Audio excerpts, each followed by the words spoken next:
we called ourselves Junior Mafia. So we'd show up, we dress really nice, and we show up to a place and, shut down a whole nice Italian restaurant. It's all catered out. Yeah, who is this? Who are y'all? Who are y'all? Junior Mafia. Don't worry about it. You know what I mean? Like, we carried ourselves different. You weren't allowed to talk about your past. You weren't allowed to talk about your home life. Anything from your past, show pictures, nothing. You weren't allowed to have cell phones. You weren't allowed to contact home. So the only time I was allowed to contact home in that time period, 2000, well, actually, 9/9 of '01, I was on top of the World Trade Center. How's it going, Kenny? It's going good, man. Good. Going good. Yes, sir. How was your holidays? Pretty good, man. Pretty good, I guess. Nothing exciting, but just holidays. Made it through them. Survived them. Yeah. Same. How's it going for you, Ben? Going pretty good. Second day of this fast. Right. The Mosaic Church Fest. Are you on? Yeah. You doing that? No, not doing the fast right now. I Not doing the am fast. fasting through the day and then eating in the evening. Well, I ate last night. It was because it was the last day my sister's going to be here, so they had a family meal. So it was like I participated. Yeah. Yeah, that's tough to miss out. Although Terrell said, like, it's not as important now. Well, he didn't say that. He said that the focus should be on getting closer to God, not on not eating. Yes. Yeah, because that can get distracting in its own way. Yeah. So, yeah. How was your holidays, Ben? It was good. A lot busier than expected. But yeah, we got to see some family and hang out with them and just hang out. Cool. All right. Well, you want to give us, Kenny, you want to give us an introduction for the podcast? Yeah, I can go ahead and do that. My name's Kenneth Haley. I'm just a average, everyday guy trying to get closer to Christ and make it in this world today. Be a better husband and father and co-worker and brother in Christ. So that's my main focus right now in life. So Yeah. it's who I am. Yeah. Nobody special. How long have you been a Christian? About 3 years. So I found the Lord, or He found me, November 7th, 2021. Kind of changed my whole life. My whole life I always believed I was a Christian, or I guess I would write down on my resumes and check off the application, what religion, and Christian is what I did. And I thought that's what Christian was, but clearly that's not it. Once you find the Lord and He starts showing you things, it's a totally different world. Yeah. Different journey. So did you grow up Christian? No, we didn't. So my family never really was involved in any of that. Didn't really talk about church much. It just wasn't something that we mentioned. My first experience with church, I remember I was 13 years old in a small town, Louisiana. It's a group of guys that we all hung out together in a trailer park, traded comic cards, and we did sandlot baseball, just a group of guys that we hung out with. And I noticed every Sunday they get on a little bus and take off. And I asked, hey, where are you going? And they invited me to church. So the next Sunday, I got dressed and got on the bus and went to church and fell in love. It was an old Pentecostal church. And charismatic. Yeah, it was Been around a few wild. of those. Yeah, it's you had the old people running around and screaming and hollering and falling out. And man, my life story, it's basically my whole life I looked for love. We'll get, I guess, into that a little later, but I looked for someone to love me. And then Christ they told me about, and the God they told me about, that the man in the clouds that loved me really was very attractive at that age. It was What age was that again? I want to say I was 13. Well, it's probably a little younger than that. Probably 11, 12, Okay. somewhere in there. Yeah. My childhood is a big blur for me. I remember here, there, a little bit. Just, a little flash here and there. I had a lot of trauma growing up. So they say it's just a way that you protect yourself. I guess I've done all right with that protection, I guess. So, Yeah. But yeah, that experience was something else. I don't remember the exact time that I went there. It was, probably a couple months, and they were kind of, coaxing me along, showing me what I needed to do. They had the baptism. I got baptized. I don't remember if it was that evening, that same service, the next, following service or whatever. They did the laying on hands, which I've seen several times, to receive the Holy Ghost. And I've watched them, they put their hands on there, fall out, and they throw the blanket over them. And I'm like, man, this is the time, this is when the Lord's going to come to me. And went up there, and all the elders in the church put their hands on me, and they pastor holy water, anointed oil, or whatever hit me. Nothing happened. You know what I mean? And then hit me again, nothing happened. Hit me a third time, nothing happened. And he leaned over, kind of agitated, and said, "Fall down." And I took off running out of the church. Kind of messed me up a lot. And I kind of went atheist from probably that point till I didn't really believe in God again. You know, I respected Christians as I got 18, 19, 20 years old. You know, a good friend of mine's parents were, you know, always trying to preach to me, and I loved them and I respect them a lot. But it was just couldn't believe it. It wasn't something, you know, once you experience that at a young age, and you're like, man, it's all fake, it's all a show. It's hard to just to trust that. And even today, you know, at an altar call, I can get that feeling where I can feel the light coming in. And I just feel the Lord's presence, and the enemy tries to use that against me. You know, it's like, oh, you're just, you know, this isn't going to happen. You know, you're not, what you're feeling is fake, you know, so you have to fight that. You have to battle that all the time. So it's something that I've dealt with my whole life. But about 25, I had my first daughter. I was 25 when I had my first daughter, and looking into her eyes and holding her for the first time, I realized that there's something else out there. You know what I mean? Just to see inside of her the magic of life. I knew there was something else, and from that point on, you know, I considered myself as Christian, and I wouldn't bash Christianity as much as I did as I grew up. So from your daughter's birth. Yeah, well, from my daughter's birth, I respected it a little more. I knew there was something more. I would pray for signs. I would ask for signs. And when I finally found Christ 15 years later, I realized he'd been answering all my prayers, everything that I asked. Oh, you know, give me a sign, make that leaf move over here, make that, you know, make the lightning flash twice right here, you know, and what I was asking for was signs my whole life. But I would notice that, you know, as you're going to get a bag of drugs or whatever, and you got a flat tire in the car, or someone would stop you and try to talk to you about God, you didn't want to hear it, you push it aside, you know, things like that. You know, he was giving me signs my whole life, but it didn't start to unfold until I started to learn Christ. And then it was like, man, he's been there my whole life, you know? So I had a 4-leaf clover on my hand right here because I was born on St. Patrick's Day. Okay. And then after finding Christ, I covered that up. You know, I thought I just had good luck. You know, there's several situations where I should have died in life. And I thought I had good luck. So I just, 4-leaf clover, I lived by that. But then once I realized and found Christ, and he started to reveal a lot of things, you know, you start looking back in your life, and it's like, that wasn't luck. That was Christ. That was God that was with me. He never left me or never forsaken me. And even I believe to the day that I was, well, probably my whole life, but from that experience, I experienced at church, the baptism and the original experience there, that he was probably there. He just needed me to have that 15-year journey, or what is that, 18-year journey where, you know, I didn't know him. In the wilderness? So, yeah, in the wilderness, 28 years.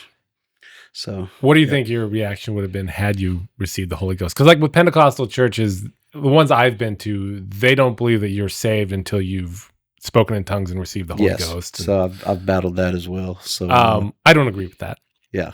But like, what do you think, what direction do you think you would have gone had you received the Holy Ghost in their fashion? To be honest, I really think it's been a blessing not knowing my whole life, because it allowed me to experience life from a different aspect. Because a lot of people that you know that have been raised in church or have had those experiences at a young age, they're battling I don't know how you say it, not sinning their whole life, where I lived a life full of sin.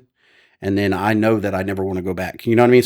So if you didn't get to experience that whole aspect of life where you've been through hell your whole life, and then when you do slip or when you do fall, it's a get up immediately and run back to Christ. It's not a piddle around and play out there for a while, because you already know what those waters are. You know, you've already been there. Yeah. So, you know, the night that I found the Lord, I was going to take my life, and he finally answered. You know, I cried out and he answered.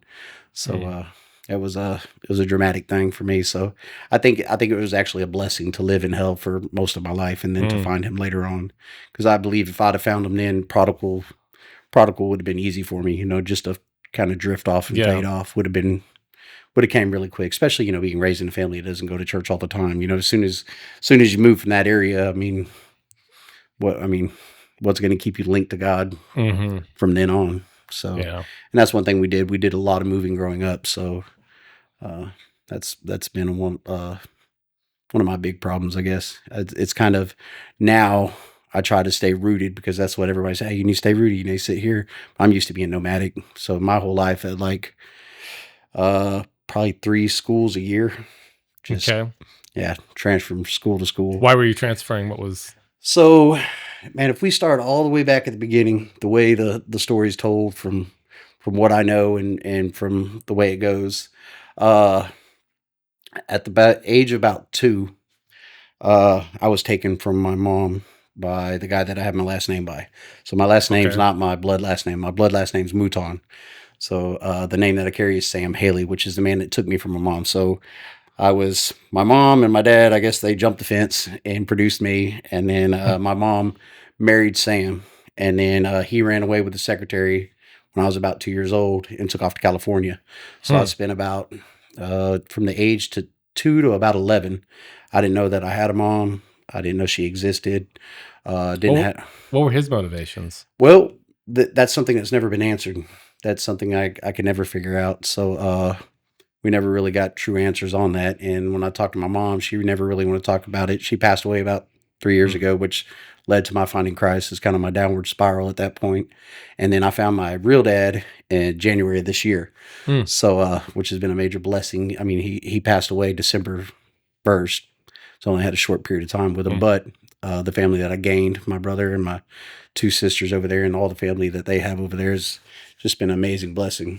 But the healing that I got from that, just meeting him, was unreal. Just actually finally getting to, see where you come from, and Mhm. you know, with the time we spent together was a amazing time. But so when I talked to him, he said that he knew I was gone, so my mom and him continued to, you know, conversate. But it's he's just like, I don't know, you just left, and that's just Sam took you. Well, And you I were a was, 2-year-old. You didn't yeah, quite yeah, leave on your own. yeah. Sam Mm, took you, so it's just unanswered. I really don't mm, know. He wasn't a very good guy, very abusive. You could talk to my brothers here in Texas, and they'll tell you, yeah, he's always been abusive drunk. mm, He would only come in like once every other weekend, and usually I would try to disappear and not be around because I was a wild child. I lived with my stepmom and stepbrother and 2 stepsisters, which they all hated me. So I caused a lot of chaos growing up. I didn't have any guidance. So I was pretty wild. And like I said, I don't mm. remember much of my childhood, but I do remember getting in trouble and beaten a lot. So once I got to, I don't know, 8, 9, 10 years old, I started to make sure that I stayed with friends or whatever in the weekends that he would come in. Mm. I asked for it, I guess, in a way. I mean, Well, I, what child asks for it? I yeah. mean, Yeah, I mean, I did cause chaos. So I can remember days where I'd open up the garage, and he was well off. I mean, he did very well for himself. He traveled a lot, and he was running for the feds the whole time. I mean, like even in 2008, when my daughter was born, I contacted him, finally got a hold of him, and tried to talk to him about it. And at that time in my life, I was 25 years old. I was more cussing him out and trying to mm, get a straight answer. He couldn't give me a straight answer why he took me. But he was going back to prison at 66 years old. If you look him up in California, he's a Fresno foreclosure scam artist. So okay. yeah, Sam Haley. So if you look him up, he's been a bad man his whole life. But I mean, he did pretty well for himself. We'd move into an area, and this is why we moved around so much. We'd move into an area, and he'd purchase about 5 houses in there. You see his little signs around there, nice houses, 2-story, big nice houses right off the ocean. And I guess he'd fix them up, flip them, and then the house that we lived in, as soon as he sold the rest, he'd get rid of the house that we lived in, and then we'd move into another area. And I can remember times being on the news. I can So remember. how did the foreclosure aspect come into that? Well, the foreclosure, that was way later on in life. I was 25. Like I Oh, got okay. back to So he was legitimate when he was flipping houses. that he was not, Well, because he would the news would come on and he'd get all, oh, turn that crap off, and just have us cut off the news. And there'd be times I can remember being in the backyard and seeing people look over the fence or binoculars trying to mm, trying to find them. I remember during the earthquake in '89. We ended up going to a hotel. He had one in Los Angeles over there. Went to a hotel. We ended up pulling out duffel bags of money and throwing them in the car and hauling them off to another guy's place. So I don't really, looking back, knowing what I know now, I would think more mafia mhm. kind of lifestyle is what he was living, or very corrupt money laundering. But he owned a hotel. He owned several car lots. Always had nice houses. Always had money. Hmm. But like I said, I would open up the garage and I would just, you know, 2 or 3 surfboards and some skis or whatever. And, I put the garage sale sign out, sell a few things, shut the garage, and we had money for the weekend with the kids. So, and that would come back on me. So, Yeah. Huh. But at the age of 11, I remember I was in the bedroom with some friends, and my stepmother hollered out to me, "Hey, the phone's for you." I got all my friends there, 11 years old. You know, you got your three friends there, whatever. Who's calling me? So I get on the phone, and it was a woman crying, and it was my mother. And then she's like, "It's your mom."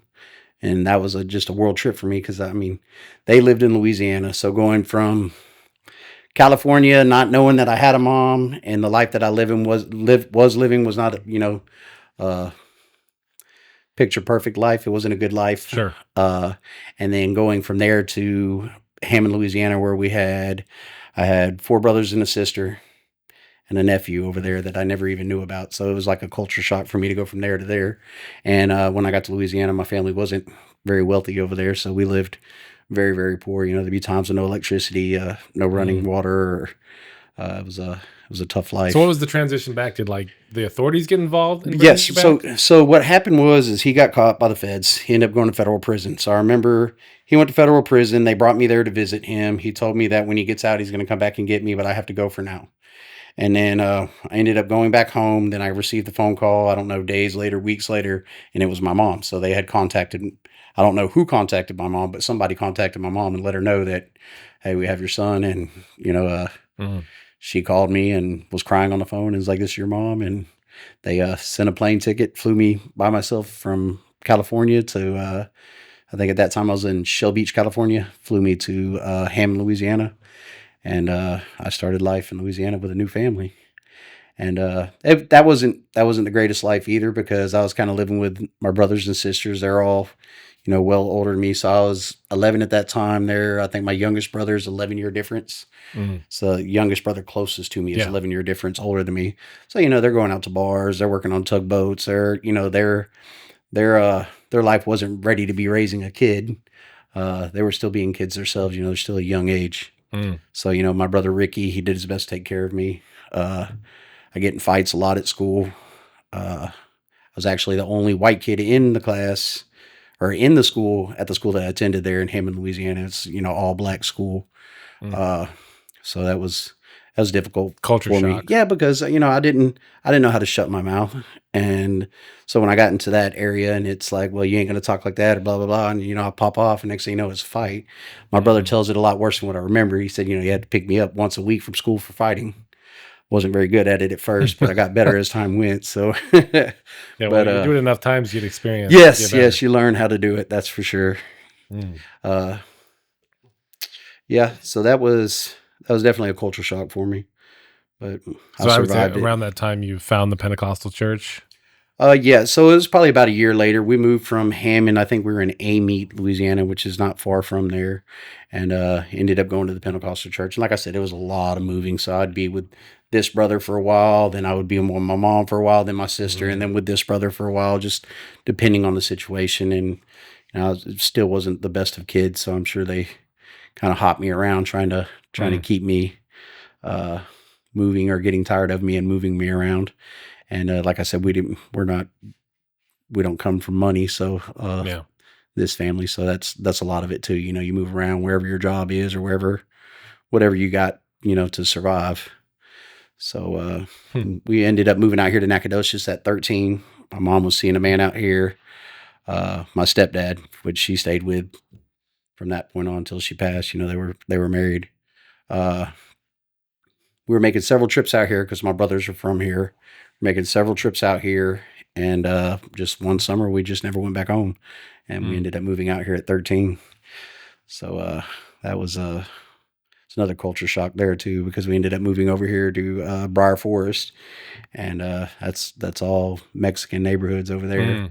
I actually went through a period where I thought I was Mexican. I would baby oil my hair, shave it down the sides, slick it back. A lot of my family was that's cultural appropriation now. Yeah, I did. Yes, I can blend in a lot of areas. I've definitely lived in a lot of different lifestyles. So yeah, it's I thought I was a little Southside 13 gang member for a while. We get into little fights. Just the neighborhood kids, my cousins and everything that I grew up with over here. So that's just what they did. So that's what I did, and it got to a point where they were. some of the older guys were, kind of shooting each other and killing each other off, and then that's not something I wanted to be involved in. So that's why you don't see me. So you had enough smarts to okay, this is not. Well, yeah, that's not the life. Not for the color blue or for a number or for a name. You know what I mean? That's not what it's about. But when you spent your whole life like that, you're trying to find something to attach to. You know what I mean? You're trying to find, these people say they love you. These are the guys you hang out with. So that's what you get involved with. It's just the people you run around, and you're just trying to look for something more in life, and that's definitely not the way to go. Mm-hmm. I don't see dying for a color or dying for a name, or it's just not my route. Yeah. So not unless it's Jesus. Yeah, not unless it's Jesus for sure. So so life as an atheist, what was, I mean, I wouldn't I don't know if you'd or really would you say more agnostic? Like, No, did it you didn't- it not didn't get- believe in God? I didn't believe. I thought it was so fake. I would just rag on kids, my age, and that's so stupid and this and that. And then I would tell my story of what happened to me. And the bad thing is kids are so vulnerable, and anything you can tell them. It's even like my own children. If I tell them something, then you have them there, and then they go to school or they get on TikTok or whatever, and then they come back with questions. Oh, what about this? Or well, what about that? Because that's everybody's first reaction is to prove it not right, instead of trying to study it to be right. You know what I mean? To try to look at it to, see that it's real, to prove that it's real. You'd rather find a way to prove that it's not. And that's on top of the fact that everything in culture and schools and science is telling you that it's not. Yes, because that's not the accepted paradigm. Yes, it's leaning more and more that way every year too. Yeah, so it's getting when you're infused with that constantly, it gets hard to continue to believe. It can be a struggle to believe. That, and people are afraid to go against the grain. That too. Yeah. I mean, you don't want to be the one person that was wrong. Mm-hmm. You see that more and more every day too, with social media and everything. They're going to believe what the majority believes, and that's just how it goes. Yeah. Yeah. So you mentioned drugs and a few things like that. Do you want to talk about that at all? Yeah, we can discuss all that. There was a time I was ashamed of all that, but now that I found the Lord, it's like, people, Kenny was this and Kenny was that, and he was abusive and he was violent, and he was on drugs and he was alcoholic and all this stuff like that. But that was something I would hide before, but now it's like dig deeper, because it proves what the Lord has done. It's not how bad I was, it's how good God is. You know what I mean? It's not how bad my life was, it's how good God is and what he can do. Not trying to say that I'm perfect by a long shot, but I still mess up and I still slip and I fall. But it's the fact that God changes everything. He's the silver lining to it all. There's a purpose why you went through what you went through. So as life went on, as I said, being involved with that, I guess at 15, I caught my first case. I was tried as an adult. They tried to give me 25 years here in Nacogdoches as a juvenile. I accidentally caught a Coke machine on fire on South Street. Yeah, it was a major accident. So I stole some cigarettes from my stepdad, some Harley Davidson cigarettes, and some self-striking matches off the fireplace. We used to walk from Woden Road all the way out to the movie theaters over there, because that's where everybody hung out. Friday and Saturday night, we would do that, me and a couple friends, and we would just travel that way. That's where everybody was hanging out. We didn't have any cars, so we would just travel, get up early in the morning, take off. Sure. Well, we had stopped at Brookshire Brothers, and I had struck a self-striking match off the payphone, lit a cigarette, and I dropped the match in the screw hole in the payphone. Matches barely even light cigarettes. If you light a match, it takes 5 matches to light a cigarette. That's why we have lighters now. But but this magical match found its way into that screw hole, fell down in there, and landed on the wiring harness. So we had left. We took off walking. We used to, stop by several people's houses on the way, and probably been gone 45 minutes, an hour and a half, I don't remember, and ended up jumping in the back of a friend's truck, and they ended up driving back to Brookshire Brothers, because that's where they're going. And I remember looking down there, it's like all slow-mo, and there's people inside there, all the glass windows, and they're just pointing and pointing and pointing. Well, I just slow-mo grazed across there and seen that there's big bellowing fire coming out of the Coke machine. Well, right next to the Coke machine are the Blue Rhino propane tanks. So basically the way they're saying it's the Blue Rhino propane tanks would have blew up and killed 55 people in the store or whatever, So we took off running, and my buddies, let's stay and watch it. So we ended up going, there's I think it's still there, like a little car wash behind that K's or whatever convenience Mhm. store. So we that washateria right there. So we're in the fence watching while these cops pull up. Well, there's an old lady. I remember she's sitting in her car. She looked me dead in the eyes when I was sitting there, and that's why we ended up walking off. I was like, "Hey guys, let's go." So we took off. And anyways, so we're sitting there, and all of a sudden the cops just all heading out different directions. So we decide we're going to take off.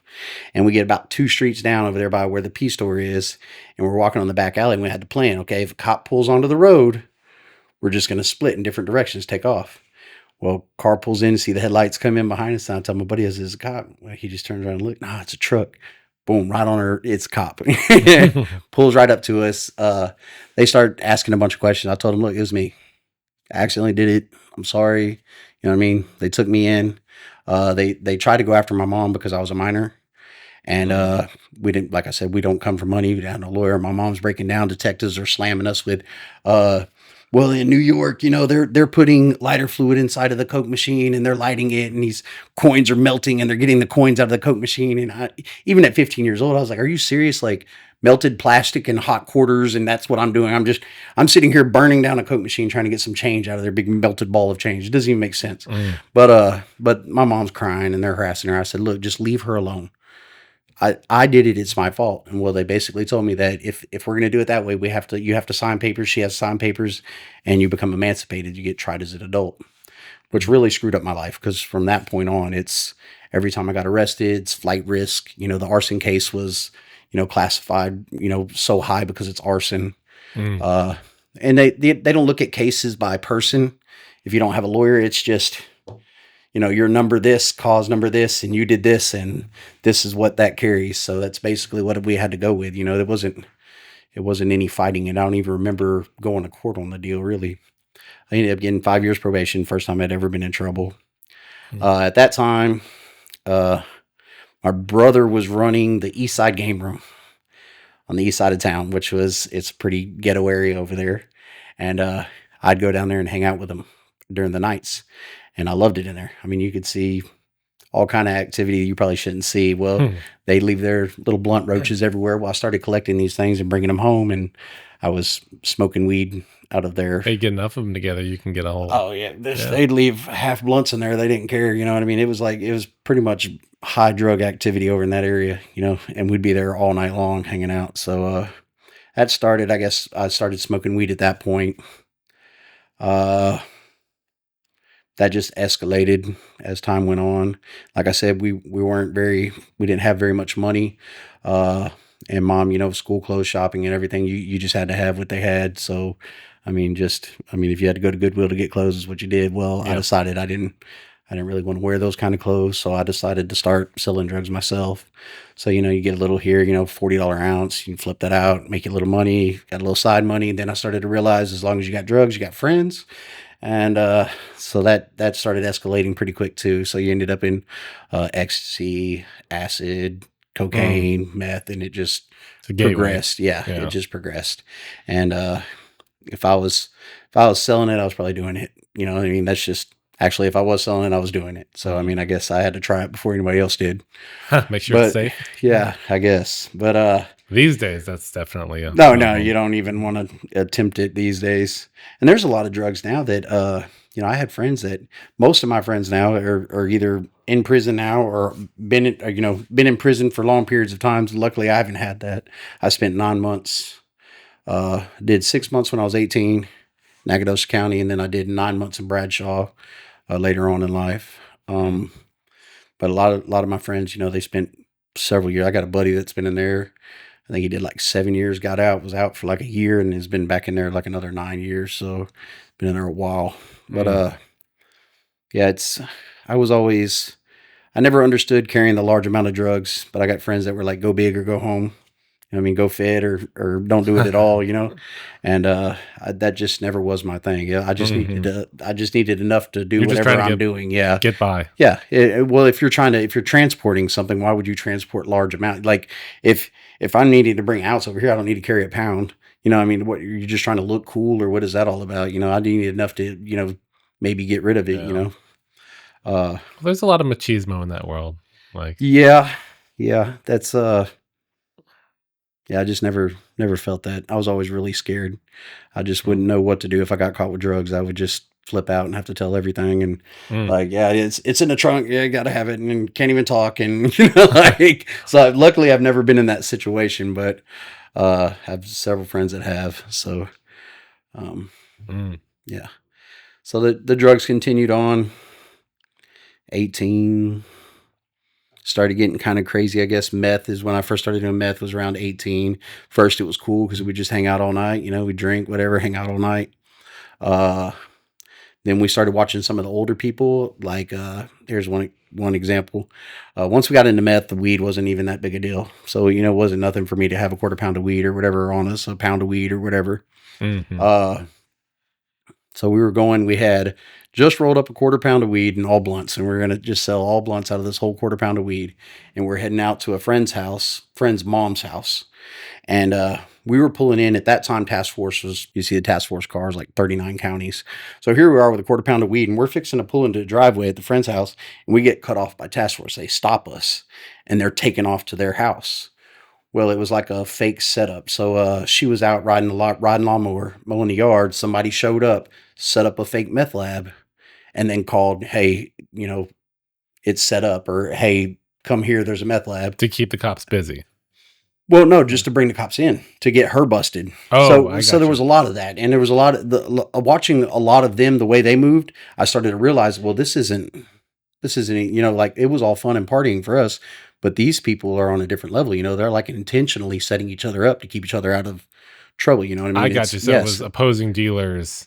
Yeah, well, it was probably she got a case, so she was like, hey, I know who's cooking it. So she set up a fake lab in her house while she was outside. Hey, I need to use the bathroom. Go inside, throw up a couple of bottles and, a line and a plate, and you know what I mean? And it was all over the newspaper, and you look at it, it's like, I've seen a meth lab. That's not a meth lab. You know what I mean? But it's just thrown together just to claim a bust. And I don't know the story behind the scene. I've never dealt with any of that, but I know that they were setting each other up, and it was just real crooked and corrupt things, and that led to paranoia, to where I didn't want to mess with anybody. Yeah. So you pick up a little schizophrenia with all that, so you don't trust anybody. But you continue the drugs, so they continue on. I end up did the revote. Let me see. So at, I don't know, 21, I believe I was going to Gary Job Corps for machining. Okay, let's rewind from there. About 18, I decided I was going to get out of town. Me and my first wife we were just high school sweethearts, whatever, had broken up. It's the end of the world for me. I got to get out of town. So I answered an article in the newspaper that was travel in the sun, have fun, sell magazines. So I called this up, and they had me a bus ticket like 2 days later for Baltimore, Maryland. So I went down to the Greyhound here in Nacogdoches, jump on this bus and head to Baltimore, Maryland. I'm like, man, we're just going to party, make money, sell magazines, whatever. That sounds awesome. Well, that ended up being like some cult type stuff. That was a whole different life experience. Yeah, it was crazy. At first, it was adrenaline rush, and I guess later on it was adrenaline rush. At first, actually, it was terrible. But because they'd fit like 4 of us in a hotel room, 2 beds. I was a guy that slept on the floor because everybody else, sleep. Come on, sleep in the bed. I was like, no, I'm not. I don't do that stuff. I'm gonna sleep over here on the floor. Yeah. So I mean, it would be all guys and all girls, but we're separated out. We couldn't intermingle. You had to earn. You had to earn that. So yeah, they called it Planning X. You had to meet your quota. What cult was this? So it's actually, that group was called Roadrunners. It was run by Divine Ministries, was the name of the people that ran it, but the group, they call themselves the Roadrunners. Okay. So you had about 30, 40 people from the age of, I don't know, 18 to 30-ish. They had an age range they wanted to keep you at. So they trained you to try to live on as little money as possible. So you weren't nobody unless you could make it on like $2. So like at the end of the day, you'd knock door to door, starting at 9 o'clock in the morning till 9 o'clock at night. 7 days a week. So they drop you off on the street. You got a junior manager, load you up, probably 10 people in a van, 8 people in a van, big old Econoline vans. They bring you in, they drop you off street. And each person is, when you're dropped off with somebody that has higher rank than you. They're training you. It's junior manager running the van. Then you got assistant manager running the street by street, and they drop you off. You're selling the magazines door to door. And anyways, at the end of the day, you come in and you do your check. Well, you have this canvas. They give you a card that's made for that area. And you probably had them come to your door before, because I've had them come to my door in Alto, and I hemmed them up. I was like, I know exactly what you're doing. I know exactly what you're doing. But anyways, they, at the end of the day, you do your count, turn in all your sales, and then they say, okay, how much do you need to survive tomorrow? $20, because you got to get breakfast, lunch, dinner, if you smoke cigarettes, pack cigarettes, whatever. But if you're high ranking, if you're somebody trying to, be somebody, you're going to tell them, hey, $2, I don't need nothing. So they're just putting your money in account. Once your account reaches a certain number, then you move up in rank, so once you get $100,000 in account, then you move up some assistant manager, and then you go to junior manager, and then you become manager, and then you get your own crew from there. That's the way it's supposed to go. So is this little MLM as well, like multi-level marketing kind of thing, where like the people above you get more money based on your sales? You never see your money. You never see your money. You never see your money. So you have what they call date nights or a plan X. So if you achieve your quota 10 days in a row, then you can do a plan X with a girl, and she has to achieve her quota 10 days in a row. But then there are rules where you had to take her out, bring on her date. Both of you had to make your quota. You had to be, so respectful. The way we carried ourselves, even like when we did group nights. So, we like probably once a month we'd take a weekend, and we ain't working that weekend. And we called ourselves Junior Mafia. So we'd show up, we dress really nice, and we show up to a place and, shut down a whole nice Italian restaurant. It's all catered out. Yeah, who is this? Who are y'all? Junior Mafia. Don't worry about it. You know what I mean? Like we carried ourselves different. You were allowed to talk about your past. You weren't allowed to talk about your home life, anything from your past, show pictures, nothing. You weren't allowed to have cell phones. You weren't allowed to contact home. So the only time I was allowed to contact home in that time period, 2000, well, actually, 9/9 of 01, I was on top of the World Trade Center. And then 2 days later, we were in Newburgh, New York, when they got struck. So we did a final tour of the top of the World Trade Center. Yeah, that's probably the last tourist group to actually tour the top of the World Trade Center. That's what it was called, the top of the World Trade Center tour. And the crazy thing about that tour was they put you, like, when you come down from the top to the next level, they take pictures. And what you do is you take pictures in front of a green screen of you, like, falling off the building. And then 2 days later, watching these people actually jump off this building, it really scarred us. It's scarred me anyways. And they continue to have us knock doors. So you're knocking doors. We're in Newburgh, New York, 60 miles away, knocking doors, and everybody that opens the door, they have family there, crying, bawling. And here I am trying to sell magazines to you. You know what I mean? Like, just ruthless the way they did it. So there was another group that ran also. It was called PMI. They were the dirtier version of us. So we were corrupt. We had, like I said, we had printouts. The dirtier version. Yeah, so they did drugs. They slept with each other. Gotcha. They were just wild. So we had printouts. We had that said that we went to the college and then we'd practice our sales scheme. So like if I pulled it out, oh yeah, I'm going to SFA. You know what I mean? You had to make sure like what you're going to school for was veterinarian, or actually they taught you as you go to the door, you could start seeing what these people would buy, as far as the magazine, and maybe you catch something there like, oh, they're into animals, oh, so I'm going to be a veterinarian, blah, blah, blah. And it, pull their heartstrings, make the sale and get out. And if the people ever receive their magazines, I don't know. What sort of magazines are you selling? It's just any magazines. Okay. So you have like a list of like. Yes. Okay. So yeah, it's pretty much any magazine you wanted, you're selling subscription for, whether it's Far That Way or Highlights magazine for kids. You know what I mean? We had them all. Okay. So anything you wanted to cover. Now, like I said, whether you received your magazine or not, I don't know. And we also traveled on that. So in the way they kept us divided, they could tell, like, say, if me and you were on a team together and we started being a little more buddy, too friendly. Yeah, too close. You know what I mean? They separate that. So when they pick up that evening, they'd pick up and they're like, hey, we're going over here. And then a weird van would pull up and pick you up. And you just get in. They got your suitcase in there. Next thing you know, you're on a different crew. Yeah, they separated out. That was part of the thing too. So we would do things. I've gotten cars, like as far as, and I think it was good training for ministry. Like later on in life, being able to, hit a neighborhood on outreach and knock doors. You're like, I don't know, you just knock the door and say, hey, Jesus loves you. As far as like getting pizzas, I know like Domino's has to give out a quota of so many, a month of donations for, nonprofit organizations. These magazine companies claim to be nonprofit organizations because you're going to the school there. They all legit sign up at the courthouse and, get their legit paperwork. I never had to do that part of it. But I remember when I left, so once I was probably there 6 months, I started to figure out the system. What you're talking about, each crew had 30 something kids on there going out selling magazines. And nobody's keeping their money. Nobody's keeping their money. Yeah. Because you think you're just doing this great thing. Like towards the end, I started asking for my money. It's like, you would have like I said, the date nights, you could say, hey, I need $500. They'll give you that. You know what I mean? But you might have been saving up 2 months, $100 a night. 50% of the magazine sales are yours. So if the magazine sold for $29.95, you got $15 straight in your hand, and you might have sold from 9 in the morning to 9 at night, 7 days a week. You might have sold, $2,000 worth of magazines in that week's time, but it's going straight to them, straight to them. The idea was that you're storing it up in your account, and then at some point you're gonna walk away with $100,000. Yeah, or you'll move to the next level. Level. When you get to, I think it was like $150,000, you get to junior manager level. And then what they do is they give you $1 million in your own crew. And then once you get to that level, you're like that guy. You're golden. Yeah, that guy was like, he could do whatever he wanted to. If you wanted the lady to stay, the night, you know what I mean? That just happened. That's just what it was. So that's what you were trying to achieve. It's odd too, because something I learned on that, there was a guy I remember when I was first training, his name was Randy. I don't remember his last name, but he was from Oklahoma.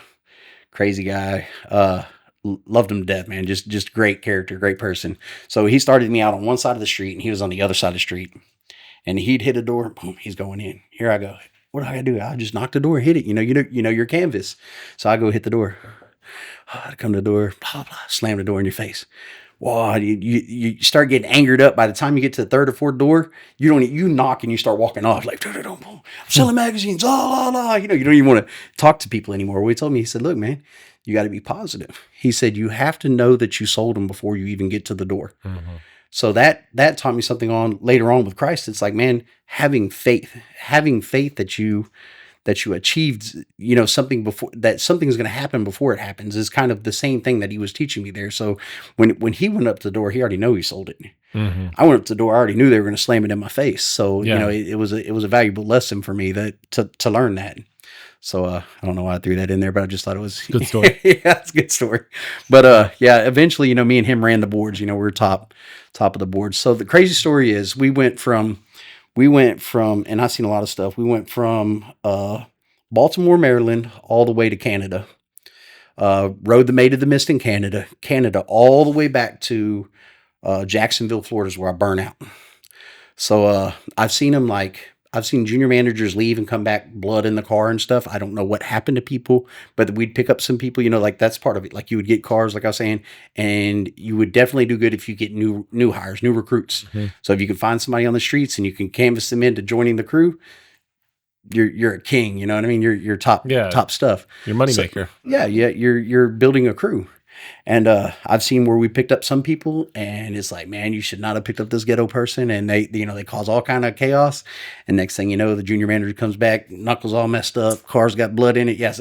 Don't know what happened. Don't ask any questions. Just move on with life. You know what I mean? It's just crazy stuff. But we got to Jacksonville, Florida. I started to learn how to, scheme the stuff. I got tight with one of the junior managers, Brian. So he would set up, so I didn't have to plan X anymore. I would just say, hey, bro, like you drop off here and then drop me off here and her off there. And then, we'd in people's backyards and laundry rooms or whatever, we could do whatever we wanted to and then get picked up later.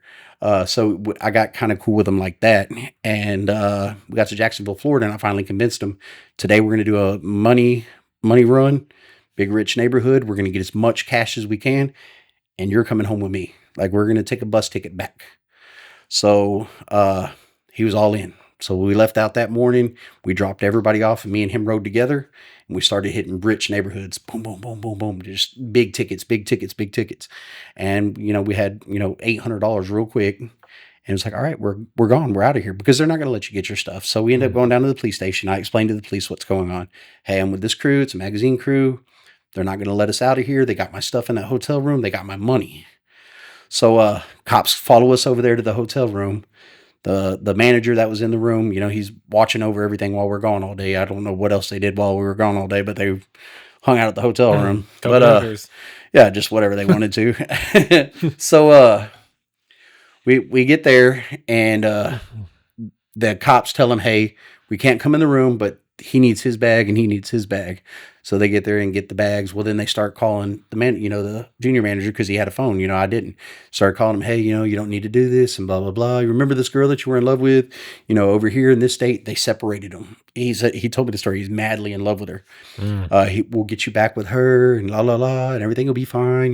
Don't listen to this guy. He's a Jones. That's one thing they called all people were Joneses except for us.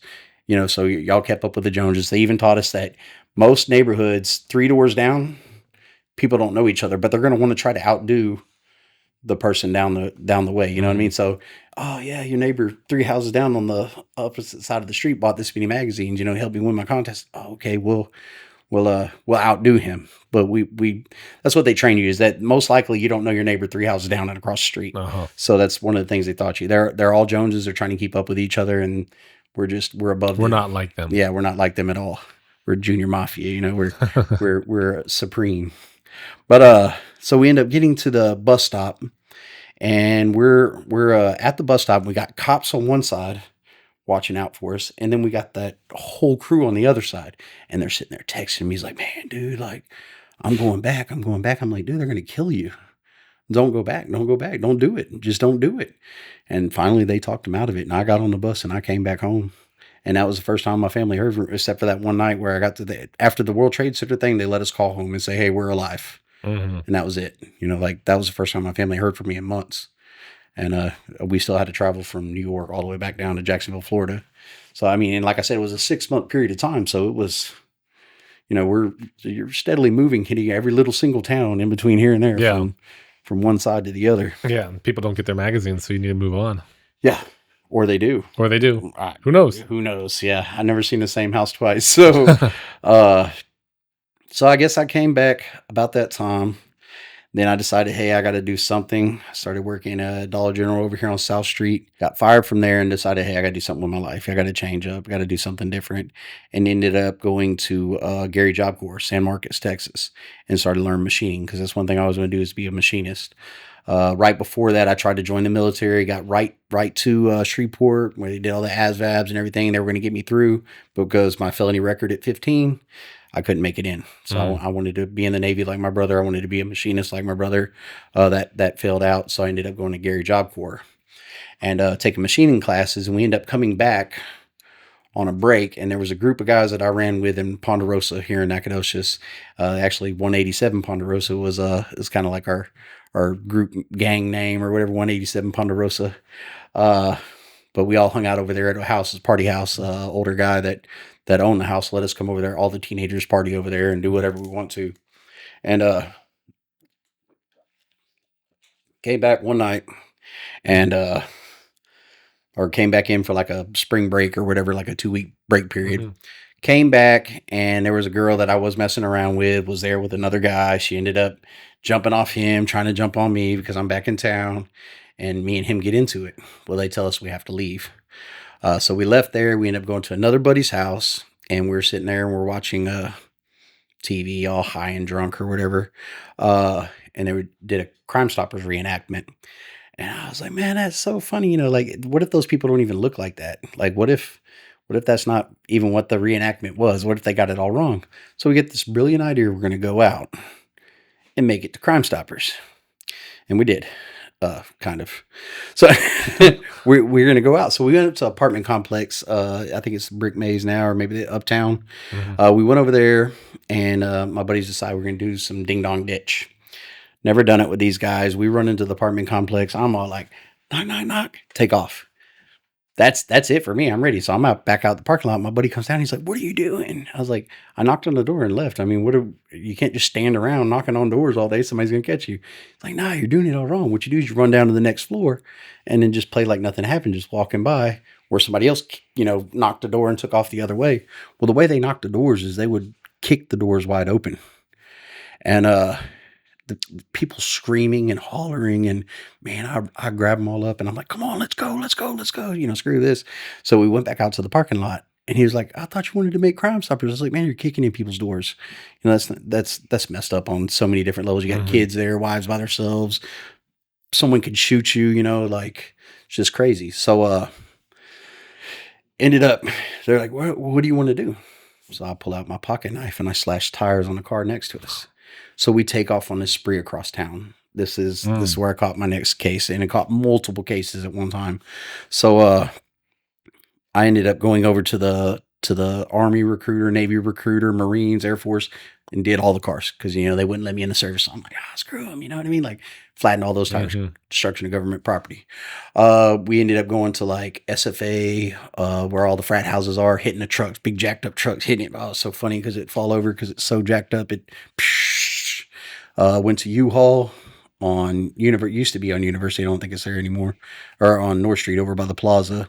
And we decided we're going to just knock out the whole parking lot full of trucks. So we go through there and we're hitting them all. Well, a buddy that was with us, he stabbed a tire on a knife like that. And it was, when he stabbed it, the pressure, basically a semi shot the knife through his hand, slit his hand wide open. We ended up having to run in the emergency room, drop him off. And they showed up over there asking him a bunch of questions. Couldn't quite figure it out. I ended up running from the loss for like 3 months. They come and hem me up on it. I told them I wasn't there. I don't know what they're talking about. Blah blah blah. Ended up running away to Longview, staying with a buddy over there for about 3 months, and then finally got tired of running. Every time you see a cop car, you're nervous or whatever. So I ended up turning myself in. They gave me 5 years of probation on that. Well, I had to do 6 months time. Then they gave me 5 years probation, and then got out on that deal. And I did about 2 years straight. Started machining. Did about 2 years straight, and then I just finally got tired of it because the restitution, I think, was like $30,000 for that night. So every week I'd get a letter in the mail, hey, you're fixing to go to jail if you don't pay your restitution, blah, blah, blah, this and that.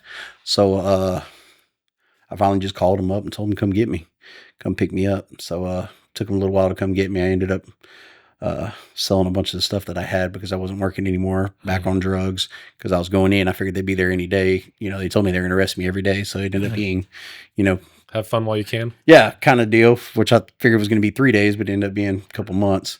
Finally got me, and I did 9 months on that, and then got back out, and then went back to machining, and I haven't been back in since. That was 2005 when I got out, so 20 years now out of jail. So it's a good place not to be. Yeah, it's a good place not to be. So we still got time, huh? How much time do you have? I got whatever you got. Yeah, whatever. So, yeah, we don't really adhere to a schedule. Okay. So, yeah. All right. So I guess from there we just have to get to testimony. When you started, so how old's your oldest kid? Or I mean, like you mentioned at 25 you had a child. Yeah, 25 had a child. So she's 16. She'll be 17 in June. And then I have 11-year-old. And then with my wife now, I have she had 3 daughters when we got together.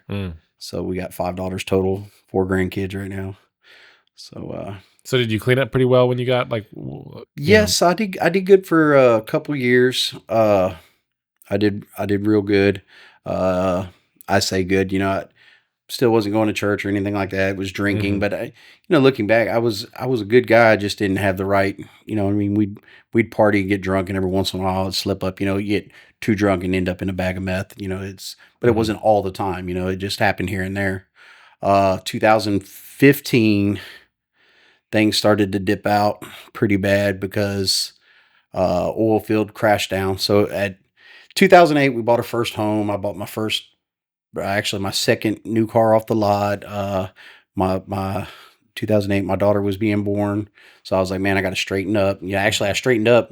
The weird thing is we tried for 8 years, never had a kid, me and my first wife. And 2008, so let's say 2007, I decided, hey, man, I'm just going to clean up. I ain't doing nothing. Like, I'm just going to just do the right thing, not involved with church or anything, just on my own decided I'm old enough to get my big boy shoes on and do something right. So, anyways, I straightened up for about 3 months. And then one day my ex-wife come over and she's got a pregnancy test. She's pregnant. And I'm like, wow, this. So from that point, I just really started turning my life around. Like we got to buy a house. I got a baby on the way. I got to be a man. You know what I mean? I can't play around anymore. So I have to become a man. So moved up to like a manager position at work, was doing really good, several raises in that time period, ended up buying the new house, new car. Just life was just looking really good. You know what I mean? Had the yard that I went home and watered every day, just became an old man really quick at that age. Everything was going good. We would throw some wild parties. We would throw a lot of wild parties. But it was good fun. You know what I mean? It wasn't too terrible. I mean, like I said, sometimes it would get out of hand, but it was just, I mean, you're 25, 28, 29 years old. So, things happen. Anyway, so I guess about 2015, 2013, my second daughter was born. She had a tough time. She did 2 weeks in NICU. That 2 weeks, I told work that I'm not going to leave her side until she leaves that hospital, preferably alive. But so I was 2 weeks in Tyler, and they understood, they let me do it. But in that 2 week period of time, I realized that finances were not what I thought they were. We were actually in a bad position, but I mean, we were redoing floors in the house. We were buying new cars whenever we wanted to, just new furniture, just like matching stainless steel whole kitchen. So to me, everything was good. I never even looked at a paycheck. Like for 16 years, I've received a paycheck and just handed it over. And hey, can we get this? Can we afford it? Yeah, we're good. Okay. All right. Get it. As long as I had my gas in my foiler, my boat, a bottle of whiskey and some Cokes, I was good. Leave me alone. Yeah. I don't need anything else. And so that revealed a lot. That started causing problems in my first marriage. It was trust issues and things started to come out of the woodworks. I started paying attention to the money, seeing things. Now, whether it was my temper that led to her hiding things from me or however it worked out, it just happened. It's all past and water under the bridge. So 2015, oil dipped out to about $15 a barrel. And I've been in manufacturing my whole life. I've been doing it 22 years. So machining was a big part of us. We did a lot of firearms, satellite communications, stuff like that out in Jacksonville, Texas. But when oil dropped out, all the oil field companies, so we were central Jacksonville, Texas, you got Houston, Dallas, Shreveport. So it was a good central hub. But when all these other companies run out of their oil field work, they're coming after your work. So, the shop rate went from $2.50 an hour to like $34 an hour, and I was making like $24 an hour. So I could start to see the writing on the wall. Like eventually you're going to have to get rid of me. Basically what the company's plan was is lay off everybody else and then just have me run multiple machines. And the way I looked at it is I had enough experience, and these guys are all rooted here. I'm nomadic anyways. I'm going to take off to West Texas. So I took off to West Texas, got a job out there, promising all this big money. West Texas is a pipe dream. Don't do it. I guess you could probably do it, but I have to have my family with me. So I moved my whole family out there, and we lived in a shed for like 9 months, paying $12.50 a month for a shed. Like they call it a cabin, but it's this big with a bathroom, a sink, this is still bed oil in field it. work. Yeah. So, and the oil field work was still machining. It was still machining related, but I mean, you can't buy any property out there because it's so high. You can't even touch it. People would have a yard, nice yard, but they'd have 3 RVs parked in the yard, renting them out at $350 a lot. People are living in storage buildings, and it's a crazy world out there. So like if you were out there in the 80s and you purchased your property or your home, you probably got a really good deal on it. Now it's worth $1.2 million, like just, it's insane compared to here. Which, I mean, there's other places like that, but here it's a lot cheaper to live, than it is out there. But, so yeah, I was making $50 an hour, but, at $50 an hour, everything costs twice as much out there. So it doesn't do you any good, So you go from here 24 to there 50, and everything costs twice as much. You're basically in the same spot. It's like living in LA or New York. Yes. Everything, it costs way more to live there. Yes. That's ridiculous. So you make way more money, but you spend way more too. It sounds really good. And then the way West Texas was, what happened is me and my ex-wife, we started fighting more, making the bigger money. There's a lot of drugs out there. Things escalated very quickly. Ended up getting divorced about 2 years out. I gave custody of my 2 daughters to my wife because I believe as a man, my 2 daughters needed their mom. Gave them custody.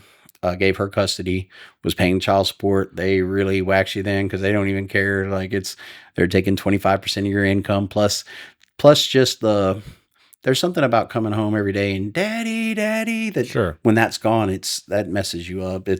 Plays mind games. Got with my current wife. She was going through some things and I was going through some things. We ended up getting together. We've been together now 9 years, but, it, started out as fun, partying, bar hopping, lots of partying. I thought that's what I wanted.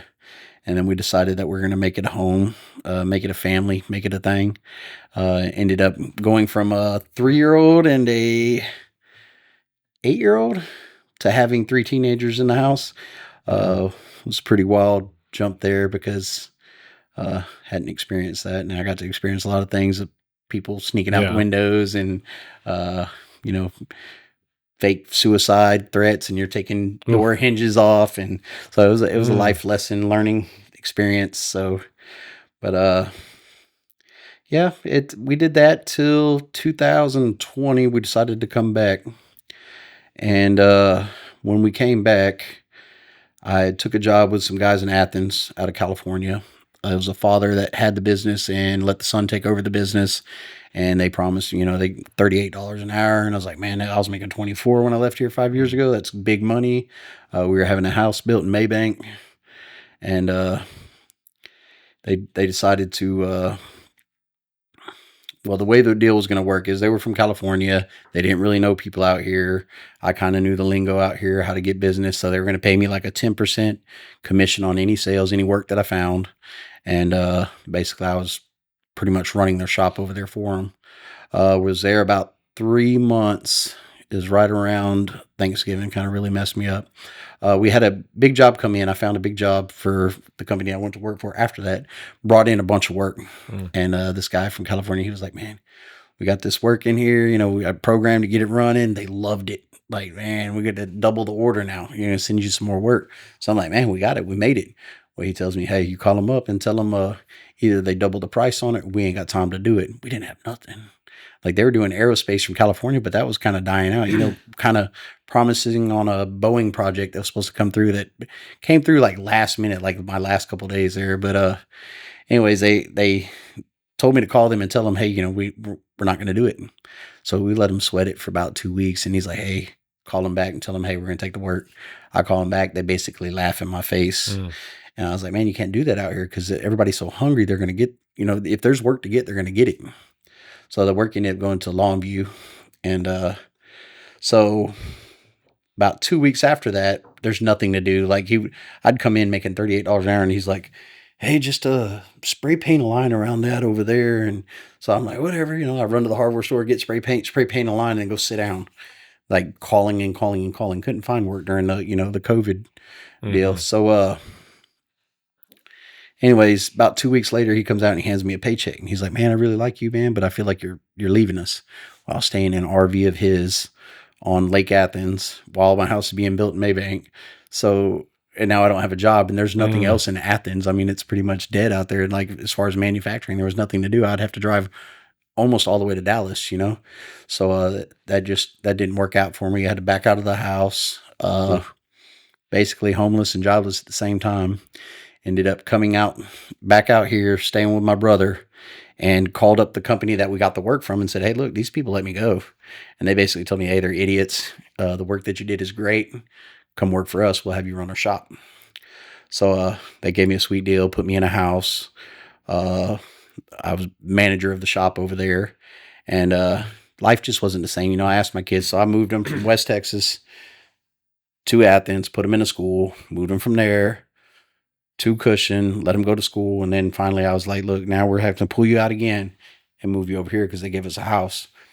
And kids were like, no, Dad, we want to stay at school over here. Yeah. So I was like, all right. At that time I had custody of kids, so I didn't get into all that. That's some things I don't want to, that's somebody else's testimony. So I had gotten custody of the kids. But anyways, I gave the kids back and said, hey, look, I'm tired of moving around. I know they're tired of being moved around. Plus you went through that as a kid yourself. So yes. Yeah, I could relate to it for sure. So as I got back over there, I'm working, a lot of drugs there where I'm working at. Started to pick up the partying again. My kids never want to really be around. I started pushing everybody away. My mom passed away 2021. It was August 8th, I believe, in 2021. My mom passed away. My truck, uh, I've always had a paid for vehicle. We might have newer vehicles. You know, my wife would drive a newer vehicle, but I always had a paid for vehicle because the way I looked at it is at any moment I can jump in that and go, you know, Yeah. you could take away everything I got. As long as I got my paid for vehicle, I'm good. You know what I mean? I can go start over again.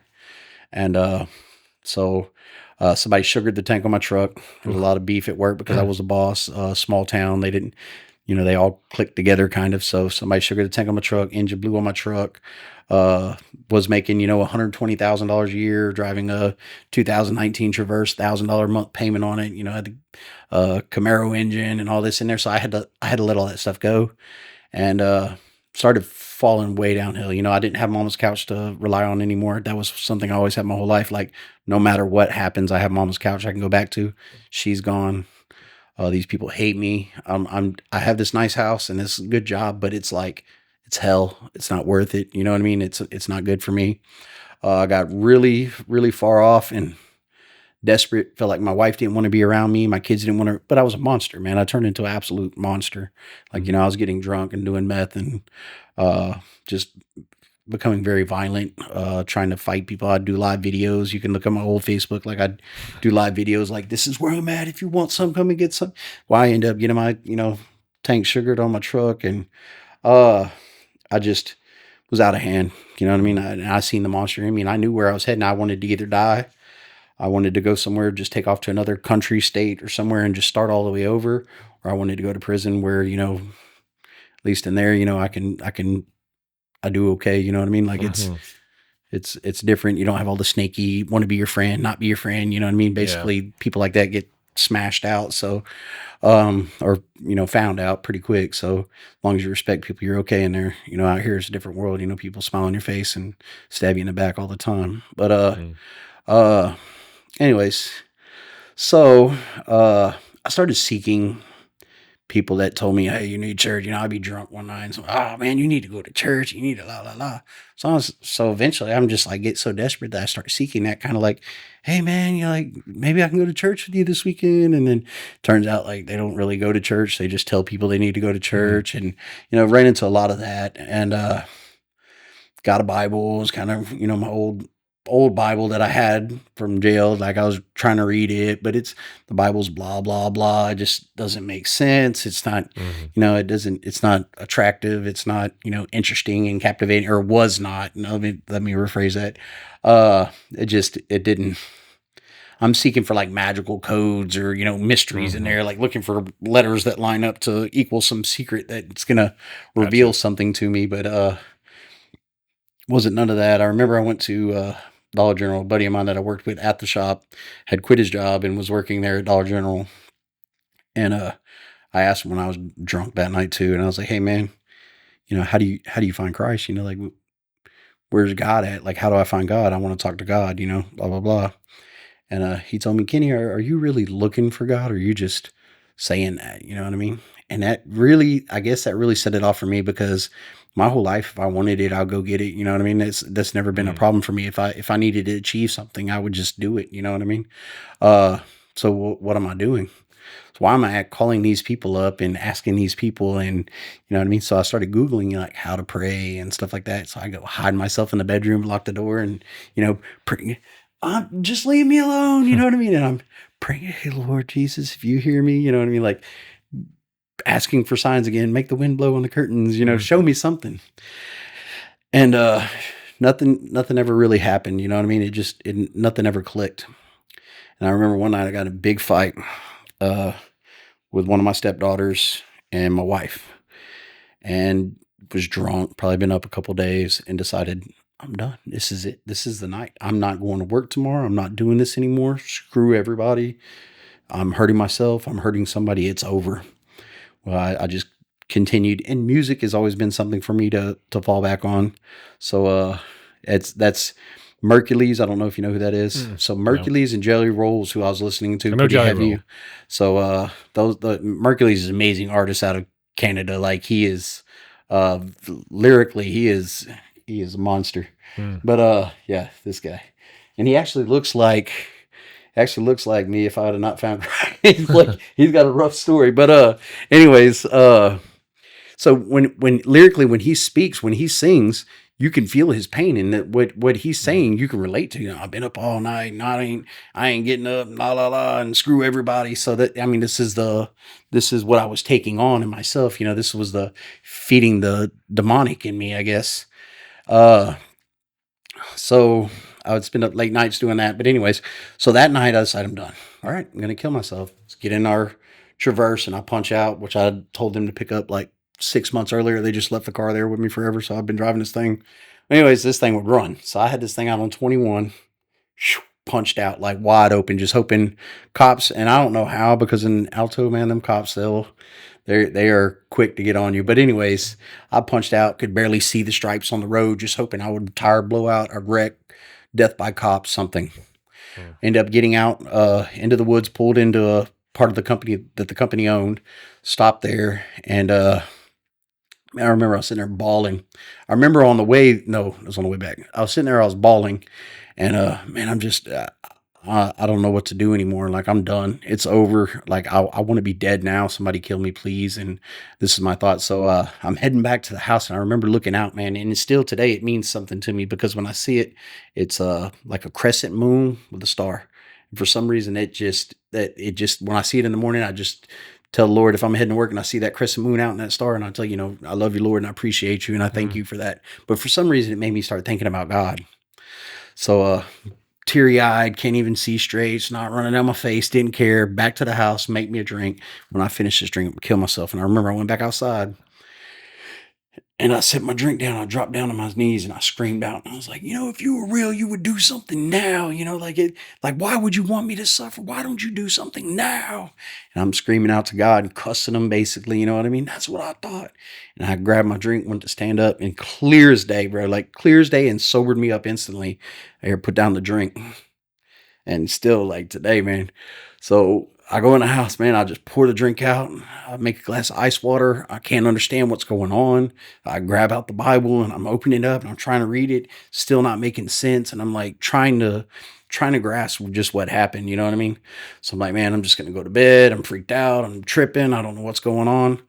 I'm going to wake up tomorrow and be hungover, miserable, just everything will be back to miserable like it was, just not wanting to be here. So I just go to bed, like not telling nobody what just happened. It's weird, whatever. Went to bed. It was like an audible voice? It was, I've never really heard an audible voice. There's been twice though that I've had that clear, like you would have said it, but it wasn't like I heard it from outside. It's like I heard it from inside. Like it's I don't know. I've never heard the audible voice of God, but it was just clear.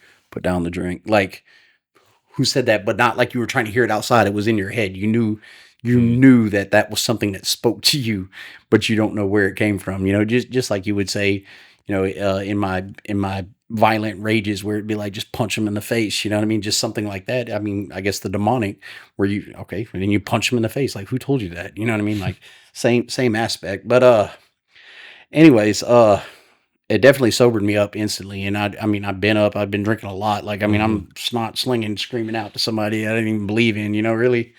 So I go back in the house, go to bed. And I wake up the next morning. It's like, I can hear the birds chirping. I go outside. The sky's blue as can be. Grass, I can smell it. Like things that, like, I felt like I was 8 again or something, like an innocence of life had come back. And I didn't understand it. And the craziest thing is, like, I don't know why. I guess it just aggravated something inside of me. Was KSWP would be on the radio in my wife's car every time I get in there. I listen to this pretty hardcore rap and Mercules and stuff like that. So when I get in the car and you got this lovey-dovey Christian stuff on, I would punch the steering wheel, like, turn it, grab off, blah, blah, blah. Don't even know why, but I get in the car and I think it was Crowder, Milk and Honey was playing. I cranked that thing all the way up. I remember I pulled up at Dollar General and I was bawling tears, and I didn't even know why, but I was happy. Like everything had just been lifted for me that I ever even worried about or cared about. Like, it was all gone. And I went for like 3 days, like extremely emotional, like couldn't figure it out, but happy, like the happiest I've ever been. Like I wanted to love my wife. I wanted to call my kids. Like everybody thought I was like one of the guys at work thought I was Satan. Like he was like, what happened to you? You know, like this, you're satanic. Like this is crazy. You don't just change like that. But it's the Lord, man. It definitely was the Lord. Pretty much been chasing him ever since. Seeking and chasing him. So where'd you go from there on that walk? Really, I had a big fall. So that was November. They had a Christmas Eve party, and a lot of the guys were kind of gambling on it that was going to be my, because I was a drunk, like I got drunk and partied. So that night I was gonna, get drunk, but man, I held back. This was a good fall, and this was an experience for me. This is one of the things that taught me that you're one step away from hell. You're one step. All it takes me is one activity to be back to where I was. You know what I mean? Just one slip up and you could be back where you were if you're not grasping onto what you need to grasp onto. Like, I mean, in 3 days time, you could be exactly back to that situation you were that night. But anyways, Christmas Eve party rolled around. I didn't drink nothing. Like I wasn't drinking anything. People started leaving. I'm having a glass of tea. I'm being a good boy. Well, darn, I'm gonna have a beer. And then one beer led to 2 beers. The next thing you know, I took a bottle of Jack Daniels, turned it up, and chugged half of it down. Just gloop, gloop, gloop, gloop, gloop, gloop, slammed it down. Next thing you know, it's taking 6 people to pull me off another guy that I'm trying to go after. And it was a guy I even liked. It was just, the enemy took advantage of that situation. I gave just a little bit of leeway. And I ended up going home. They finally got me in the car. I go home. Attacked my wife. Christmas tree was up. I ripped the Christmas tree down, shattered it all over the place. Shattered my cell phone, punched the TV twice, ripped it off the fireplace mantle, slammed it into the floor, like destroyed the whole house because my wife wouldn't give me the keys. Woke up the next morning, everybody's gone. You know what I mean? And I'm in my own vomit. And Christmas tree shattered everywhere, presents kicked everywhere, TV ripped off the mantle, and immediately it was like defeat. Like you're done. Like this is it. Like you made it a of yourself at work. You can go back to work, but I mean they allowed me to come back. It wasn't a big deal for everybody else. It's like, oh, that stuff happens, but for me it was devastating, man. It was like, man, just allowing myself to go a little bit back allowed me to be back to that situation. And that's one of the driving forces for me now is I can't go back. I mean, I can't go back to that. Like that's ridiculous. Like I was actually in that month's time, I was gaining back my wife. We were happy. I was gaining back, my kids. Everything was looking great, and immediately snapped back. But I think, God lets you have those situations where you can see, there's a little fire, a little test, a little heat. From there, we started going to church real faithfully. Started getting involved in some ministries. I was driving the van for the church, and that started escalating.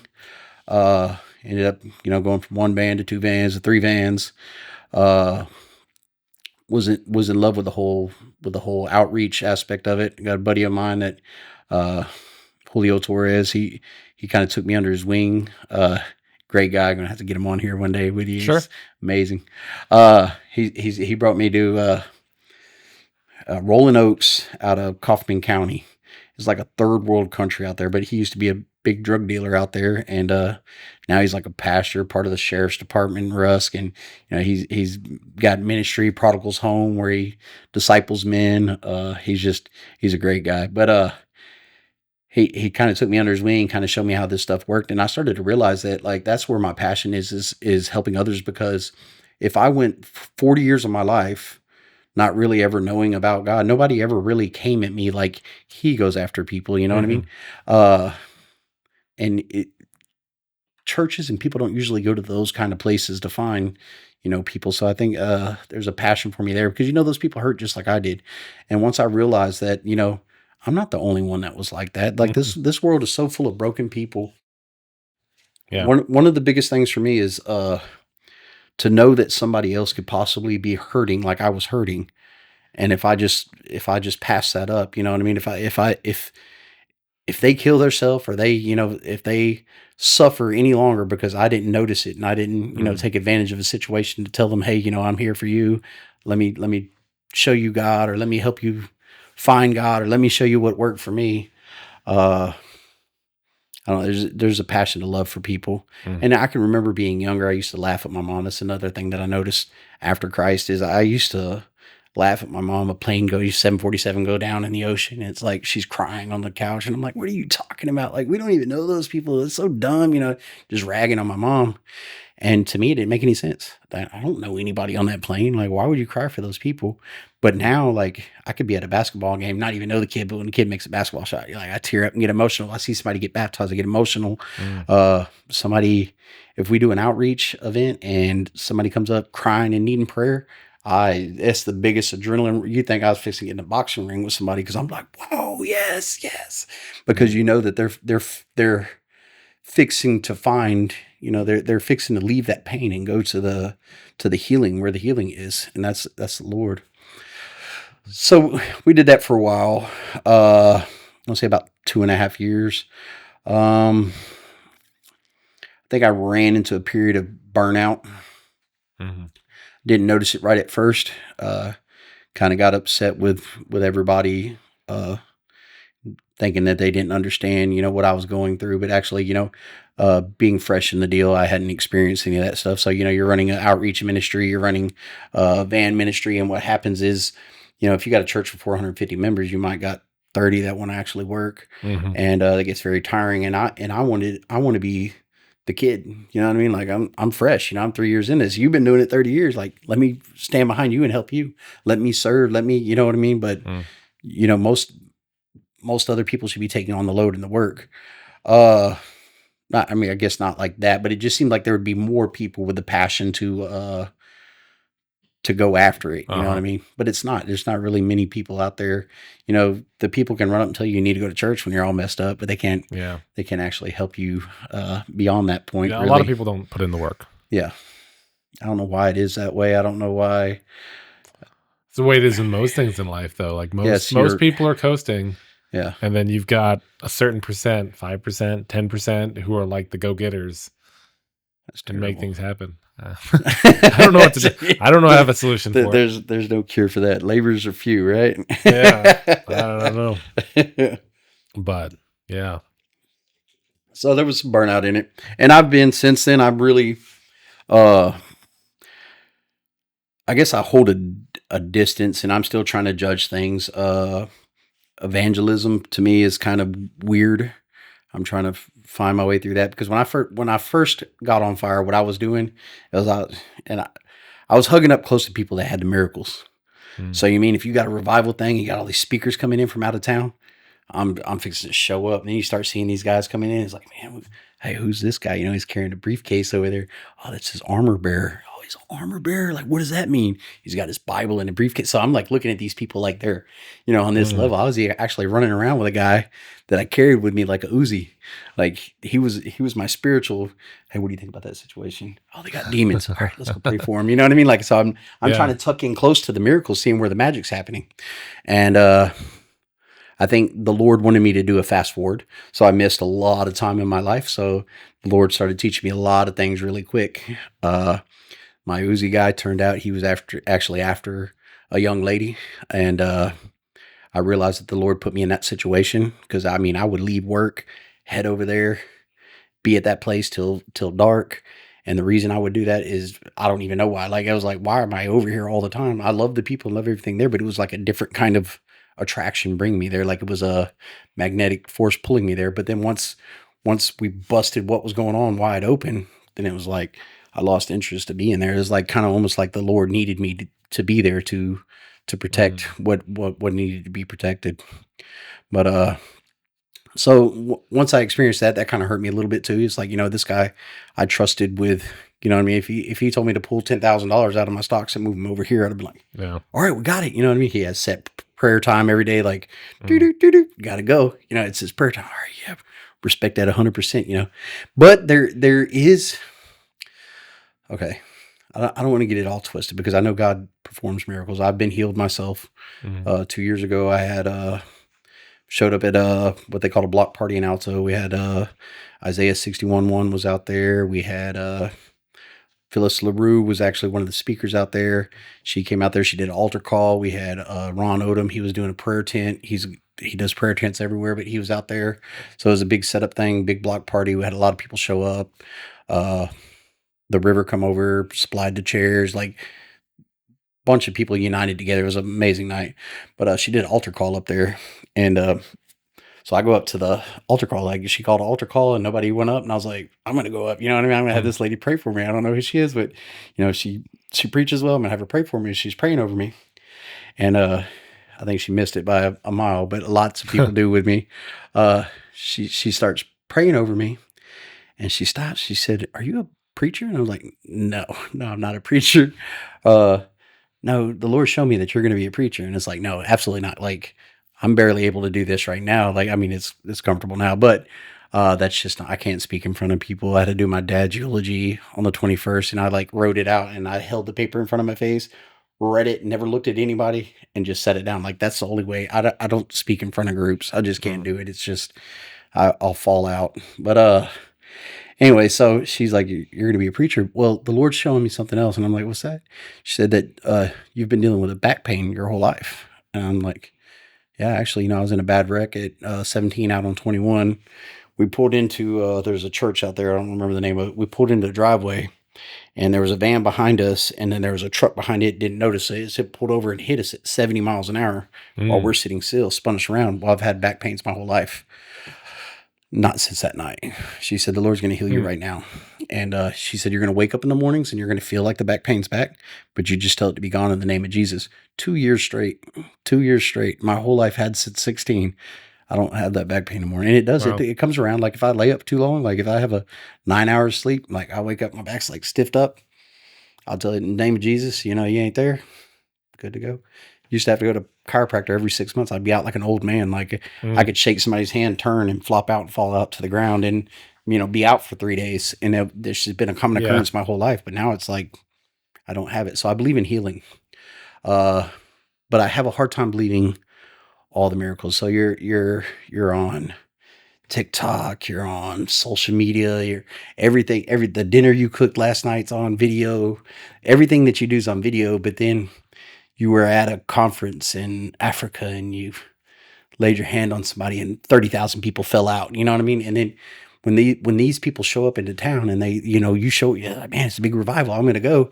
And you got all these evangelists speaking and they're telling you all these stories. It's like, where's the video cameras that you can't even Google it. If you Google it right now, like 10,000 people fall out in Africa, like you can't even find one video, not one. So how come all these stories are somewhere overseas where we've never seen before, but then you show up here in this small town and it's not the pastor's fault at the church in the small town. It's not anybody's fault here because they want to have powerful movements of God. These pastors are having these people come in because they want to see a powerful movement of God, but these people come in and they tell all these stories of these amazing things happen. Now let's do an altar call. Let's heal somebody. Let's do something. Like that's where you bring the fire in. Because I guarantee you, if I lay hands on you and you're healed instantly of some, you can't walk and all of a sudden you stand up, this whole community is going on fire. You know what I mean? Like you're not going to stop anybody from coming to a church. Churches are going to be so packed you can't stop it. But it's hard to trust that. Sure. I guess is what I'm saying, because like how come it always happens off camera? I'm a pastor's kid, so okay. I can relate to seeing things that aren't quite above board or presented as they actually are. Yes. Yeah. Not so much from my own dad, but from others, other people we've interacted with. Yeah, for sure. So I'm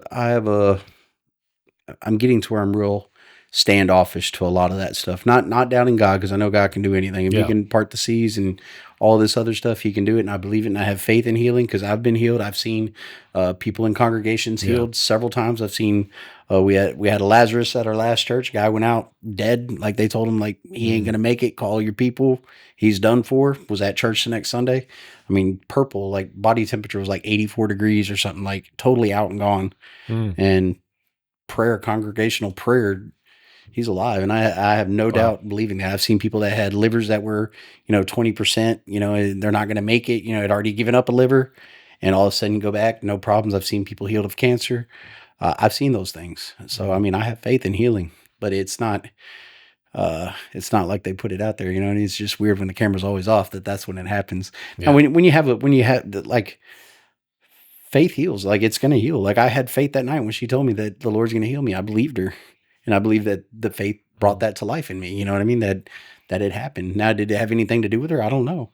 But she had to be there. She had to be obedient to it to tell me what she told me for me to believe, and my faith brought it to life. So, I don't know even where I was going with that, but yeah, no, it's good. No, it's a lot of wild things there. Yeah. So where are you at now with ministry? That also I'm very backed off on. Right now, this season of my life, like the Lord's showing me that I quickly get distracted from Him by trying to push ministry. We just had, wasn't even a month and a half ago, like a Bible study group. This guy been talking about it for 6 months, and he's going to get it going. And what I do is I try to get in and push. All right, let me get it. I get people to come, make it happen. Yeah. And then once it happens, you have one of them, and the next one you're backing out. And then that flops me on my face because it's like, man, I have all these people there wanting to show up. We just made big plans. Like I got group messaging going, and then you're backing out. You know what I mean? Like currently where I live, I'm not set up to handle that many people. So that's another thing the Lord has done for me. He's taught me to be content. I live probably in the worst situation that I've ever lived in, but I'm the happiest I've ever been. Like there's more joy and love in life in my house now than there ever been. And it's a 90s model rundown. Right now we got a tarp on top of it, 16-foot tarp on top of this trailer, keeping the water from coming in. But it's the happiest I've ever been. It's home. And I don't need things that I needed before. I was always a money chaser, always needed big things. But I even got to the point with a Bible study where I'm at now that if that's what the Lord wants, I'll host it there. You know what I mean? It's not my pride that keeps me from doing it. It's like, how do you fit? I mean, you're talking about trailer half this width. How are you going to fit, 8 guys in there and have a Bible study? I don't even know if we can hold that much weight, to be honest. But anyways, I don't know. I'm real backed off, man. Like real.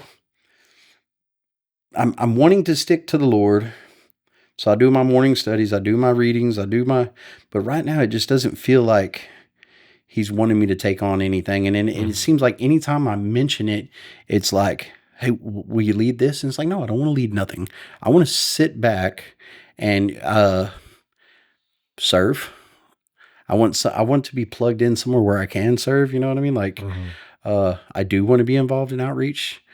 I do. I mean, I just want to go out and love on people, but I don't want to run the whole shebang because I don't want to end up taking a chance of going back to where I did. Cause I kind of turned south for a little bit. You know what I mean? I didn't turn south, but I had anger in my heart. I had, pride rolling up. I had, issues I was dealing with. I don't want to go back to. I don't want to have a mental state of not trusting people and, feeling like people, you go back to your own mind state. So I want to stay away from that, but I do want to be involved. And what does happen is there's several groups around here. I love the groups, but you end up going to, one event here. And if you don't make it to the next one, it's like, all these calls and messages like, how come you didn't come again? It's like, well, I'm here to just serve for a little bit. I just wanted, what are you doing today? All right, I'm not doing nothing. We don't have any plans. Let's go hang out with yada yada and, serve. But then it's expected for you to be there the next time, which I understand that all these groups are having the same problems that I had. You can't find anybody else to work, anybody else to come. So, that's where I'm at, I guess. You know what I mean? I don't want to lead anything just yet until I feel that that's where the Lord wants me at. Because right now He has me tucked in close. Like I get up early in the morning. I get up 3:45 in the morning. I do my read and prayer in the morning before I even start my day. And what happens is next thing you know, you're involved on a Wednesday night thing that kept you out till 9:00 at night. You didn't get to bed at 7:30 like you usually do. So now you're missing your morning prayer time. Now you're by lunch that day, you're cussing everybody at work. Yeah. And it throws you off for 2 or 3 days. And the Lord showed me that that's not where He wants me at. Used to, I would tell myself, well, He died on the cross for me. So it's my sacrifice, but it's not. The way it was explained to me before is you need to find joy in what you're doing anyways. Like it should come effortless. It shouldn't make you tired. It shouldn't make you wore out. And it definitely shouldn't push you away from the Lord. You know what I mean? It shouldn't, your personal time with the Lord has to be, you know what I mean? It has to happen. if you're taking away your personal time for the Lord to do ministry for somebody else, what are you benefiting those other people? Because you don't spread yourself so thin, like you're not even where you need to be in a mental state to be, or a spiritual state to be helping anybody else out. You can't help others if you can't help yourself. Yeah, exactly. So, well, maybe that prophecy of you being a pastor will come no, true. absolutely not. Well, I mean, I just say that because someone with your testimony, like, there's people out there who can't be reached unless it's by someone like you. Your straight-laced pastor will never reach those people. Yeah. Like, we've had Safe Savage people on here. Like, you probably know who they are. Mm-hmm. That's their kind of deal. Where, like, if you're not covered in tattoos, there's no way you're going to be able to minister that to that person on the corner there. Yeah. So it's certainly not something to discount. It's definitely a tool that God uses. Yes. He takes the bad from the past and uses it for good. Yes. I see that, and I hear that a lot. It's that's another thing. That's like when we do the outreaches. I don't know if you know anything about Glory Gang. No.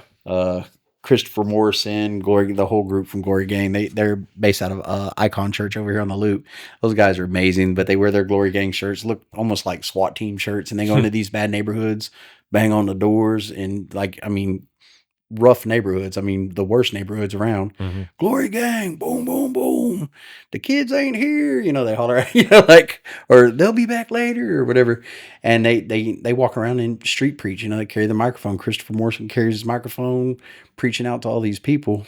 And then he wants to hand them, hey, it's your turn. It's like, no, not doing it. But I can sit there while, we're feeding kids or doing whatever. And I can see the guys over there on the edge that, if I wasn't scared before to go over there and ask them for drugs, or ask them if they want to buy drugs, why would I be scared now? But I know that those guys hanging out on the edge will never come in. Mm-hmm. And that's where I end up levitating to, is over that way. You know what I mean? Having conversation and had some of my most meaningful experiences there.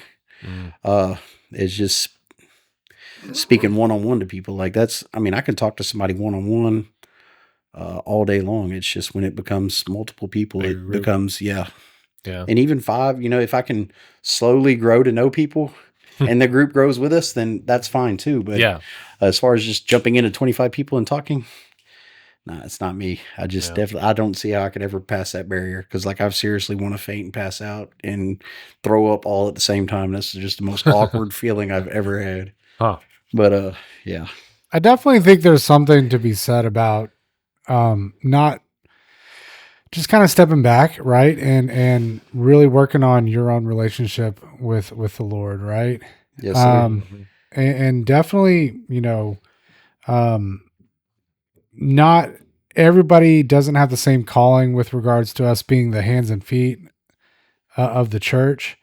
Everybody doesn't have that same calling to, lead and just being involved and seeing the outskirts.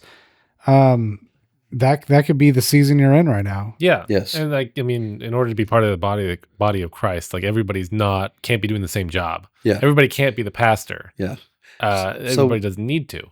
Some of the things that I say, so I've had here recently since I've stepped back, I got off Facebook. I used to do every morning, I used to do a big post, because I can do a read, and then from my read, I could do a sermon. Like, sometimes I'm like, why does it take a pastor all week to come up with? I can do a sermon every morning, not trying to be cocky or anything like that. It's just the word speaks to me different.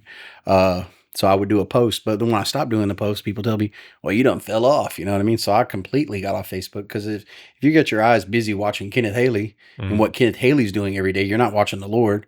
So I felt like I was removing myself from them, because also that gets to me, because I'm like, why is he talking to me like that? Who does he think he is? You got to ignore the internet people. Yes. You got to. I'm sure you got to deal with it all the time. Somebody made fun of Ben's glasses the other day. Oh, man. No, they weren't making fun of my glasses. Whose glasses were they making fun of?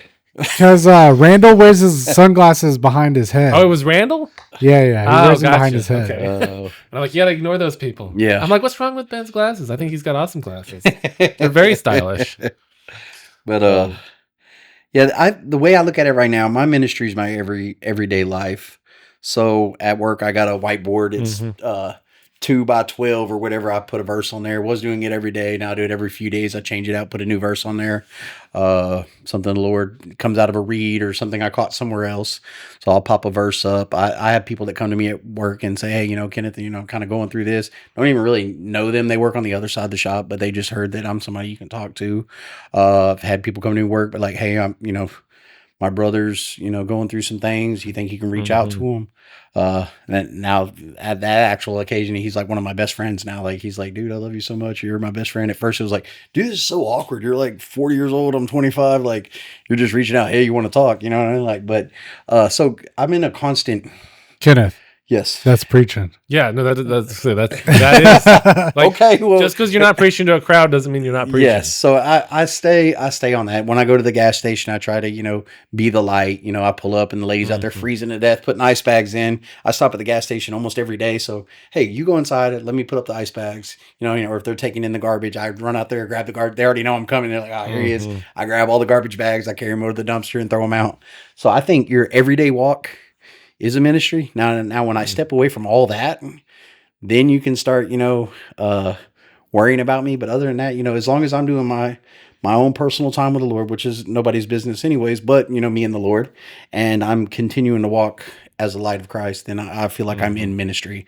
I don't have to be having a tent revival every other weekend or you know what I mean? That stuff gets extremely stressful, especially like I said, you don't have many people out there willing to do the work. Yeah. So, and if you're leading a tent revival while sleeping with the secretary, like, which happens a lot. Yes. You're not in a better position. You're in a much worse position than what you're doing. So absolutely right. Yeah. All right. Well, thank you, man. I love your testimony. I love your passion. I think it's awesome, and I think we should have you on again. Yes, right. I agree. I think you got some more stories in there. Not all doom and gloom, but you got some good ones in there too. So, yeah. All right. Well, thank you. Yes, sir. Y'all have a good one. Yes, sir. Thank you.